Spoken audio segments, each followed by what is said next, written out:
ప్రపంచం చూద్దాం. Deep sea గురించి మనిషి తెలుసుకున్నది 20%. 20 లక్షల సముద్ర జీవుల్లో మనకు తెలిసినవి ఎన్ని? అయితే సముద్రము మనిషిని ఆలోచింపజేసేది ఆకాశం. ఈ ఆకాశంలో కూడా చాలా రహస్యాలు దాగి ఉన్నాయి. వాటిని తెలుసుకోవడం చాలా కష్టతరమైన పని.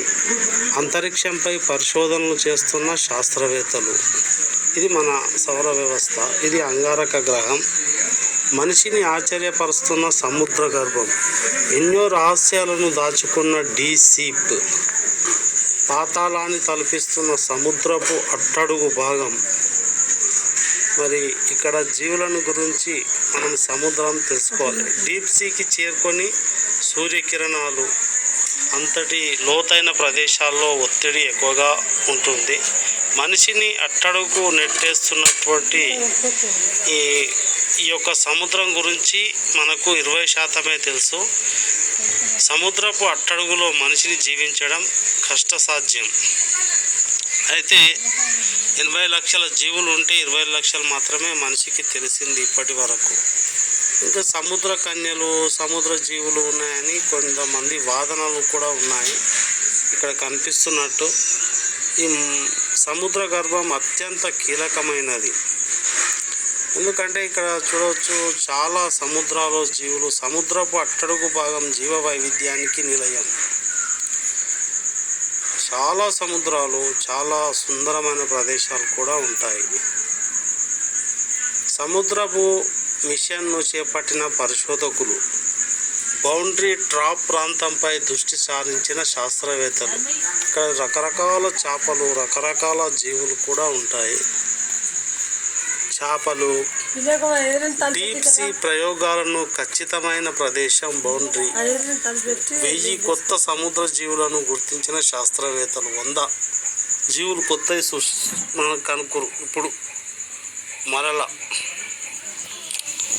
సముద్రము ఎంత పరిశోధించినా మనకు ఇంకా పరిశోధన తెలుసుకోవాల్సింది చాలా ఉంది.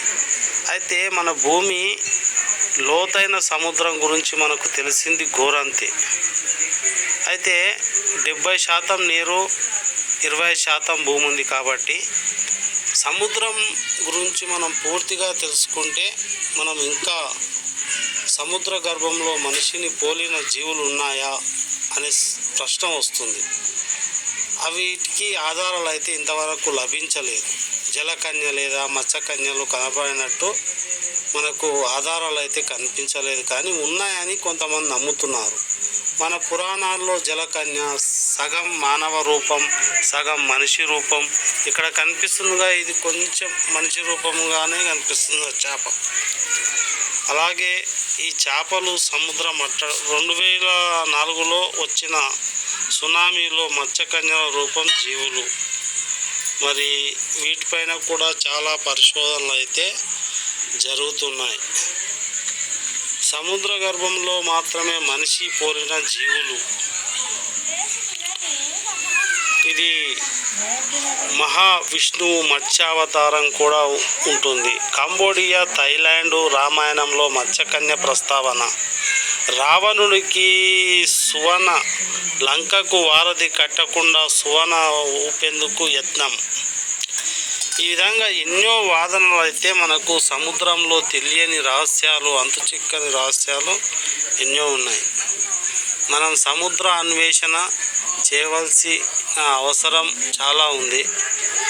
భూ ఉపరితలంలో 70% నీరు, మరి 20% భూమి ఉంది.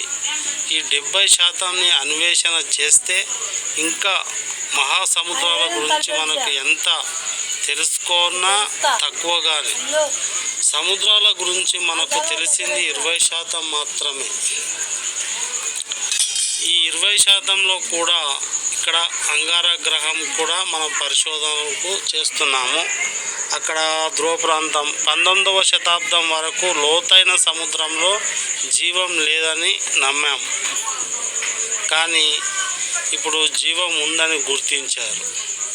సముద్రపు అట్టడుగు భాగంలో మంచు ఉందని గుర్తించాం. లేత ఫ్లెక్సీలు, చనిపోయిన చేపలు, మొక్కల వ్యర్థాలే మంచు.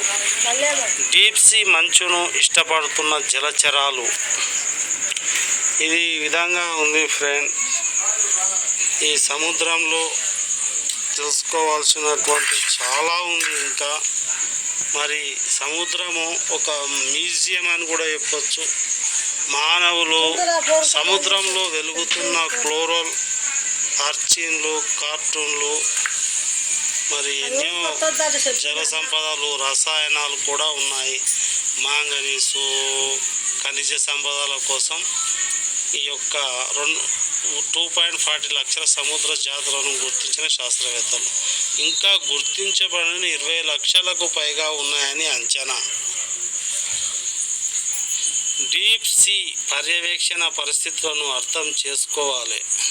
ఇక్కడ చాలా ఉన్నాయి. ఖనిజాలు, నికెల్, కోబాల్ట్. సముద్రంలో మాంగనీస్, రాగి, నికెల్, కోబాల్ట్ వంటి లోహ ఖనిజాల కోసము అది తవ్వి తీస్తున్నారు. తీయడం వల్ల మనకు ఎలాంటి ప్రమాదాలు వస్తాయి, వాటి వల్ల ప్రమాదాలు ఏంటి అనేది కూడా ఇంకా తిరగలేదు. సముద్ర గర్భాన్ని తవ్వాలని చాలా దేశాలు అయితే ఊరుతున్నాయి. చైనా కానివ్వండి, ఇటు Russia, Bharat. Deep sea mining danger అంటున్న శాస్త్రవేత్తలు. ఇది ఫ్రెండ్స్ సముద్రం గురించి సమగ్ర విశ్లేషణ.